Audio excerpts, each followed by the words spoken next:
guys, welcome back to the channel, and today we're going to be reading Charlotte's Web chapter 11, The Miracle. The next day was foggy.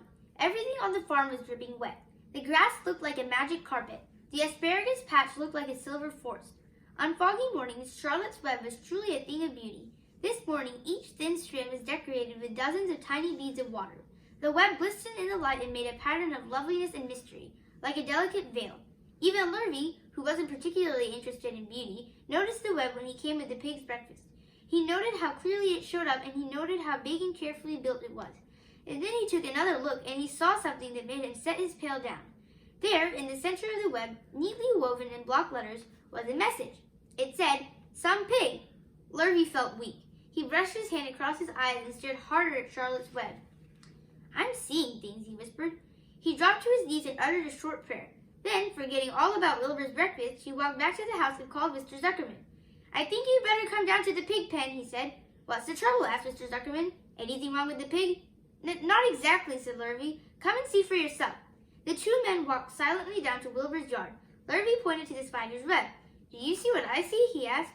Zuckerman stared at the writing on the web. Then he murmured the words, "Some pig."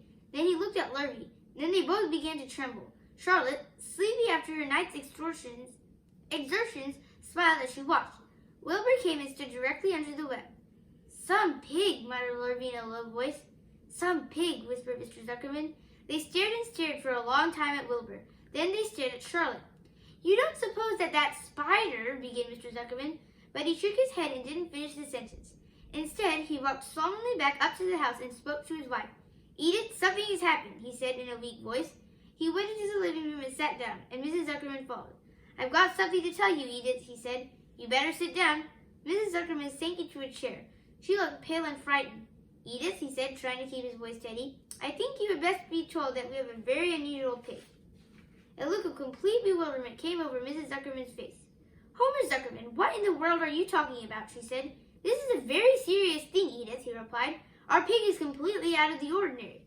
"What's unusual about the pig?" asked Mrs. Zuckerman, who was beginning to recover from her scare. "Well, I don't really know yet," said Mr. Zuckerman, "but we have received a sign, Edith, a mysterious sign. A miracle has happened on this farm.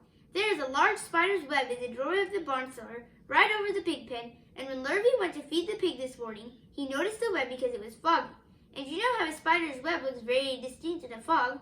And right spang in the middle of the web, there were the words, 'Some pig.' The words were woven right into the web. They were actually part of the web, Edith. I know because I have been down there and seen them. It says, 'Some pig,' just as clear can be. There can be no mistake about it. A miracle has happened and a sign has occurred here on earth, right on our farm, and we have no ordinary pig." "Well," said Mrs. Zuckerman, "it seems to me you're a little off. It seems to me we have no ordinary spider."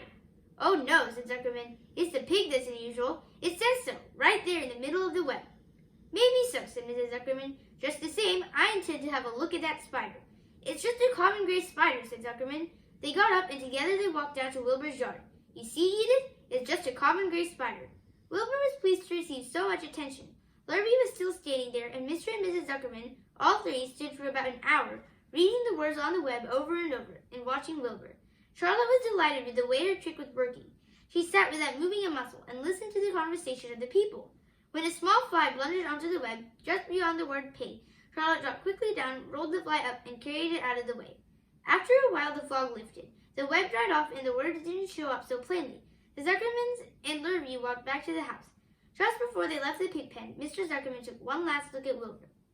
"You know," he said in an important voice, "I've thought all along that pig of ours was an extra good one.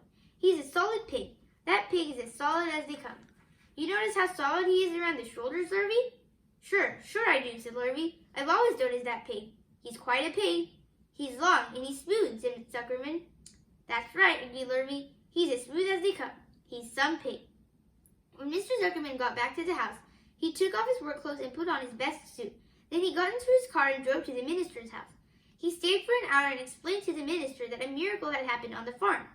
"So far," said Zuckerman, "only 4 people on earth know about this miracle. Myself, my wife Edith, my hired man Lurvy, and you. Don't tell anybody else," said the minister. "We don't know what it means yet, but perhaps if I give thought to it, I can explain it in my sermon next Sunday. There can be no doubt that you have a most unusual pig. I intend to speak about it in my sermon and point out the fact that this community has been visited with a wondrous animal. By the way, does the pig have a name? Why, yes, said Mr. Zuckerman. My little niece calls him Wilbur. She's a rather queer child, full of notions. She raised the pig on a bottle, and I bought him from her when he was a month old. He shook hands with the minister and left. Secrets are hard to keep. Long before Sunday came, the news spread all over the country. Everybody knew that a sign had appeared in a spider's web on the Zuckerman place. Everybody knew that the Zuckermans had a wondrous pig. People came from miles around to look at Wilbur and to read the words on Charlotte's web. The Zuckerman's driveway was full of cars and trucks from morning till night. Fords and Chevys and Buick Roadmasters and GMC pickups and Plymouths and Studebakers and Packards and DeSotos with gyromatic transmissions and Oldsmobiles with rocket engines and Jeep station wagons and Pontiacs. The news of the wonderful pig spread clear up into the hills, and farmers came rattling down in buggies and buckboards to stand hour after hour at Wilbur's pen admiring the miraculous animal. All said they had never seen such a pig before in their lives. When Fern told her mother that Avery had tried to hit the Zuckerman spider with a stick, Mrs. Arable was so shocked that she sent Avery to bed without any supper, as punishment. In the days that followed, Mr. Zuckerman was so busy entertaining visitors that he neglected his farm work. He wore his good clothes all the time now, got right into them when he got up in the morning. Mrs. Zuckerman prepared special meals for Wilbur. Lurvy shaved and got a haircut, and his principal farm duty was to feed the pig while people looked on.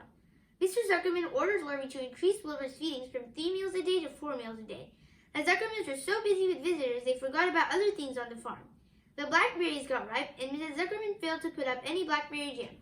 The corn needed hoeing, and Lurvy didn't find time to hoe it. On Sunday, the church was full. The minister explained the miracle. He said that the words on the spider's web proved that human beings must always be on the watch for the coming of wonders. All in all, the Zuckerman's pig pen was the center of attraction. Fern was happy, for she felt that Charlotte's trick was working and that Wilbur's life would be saved.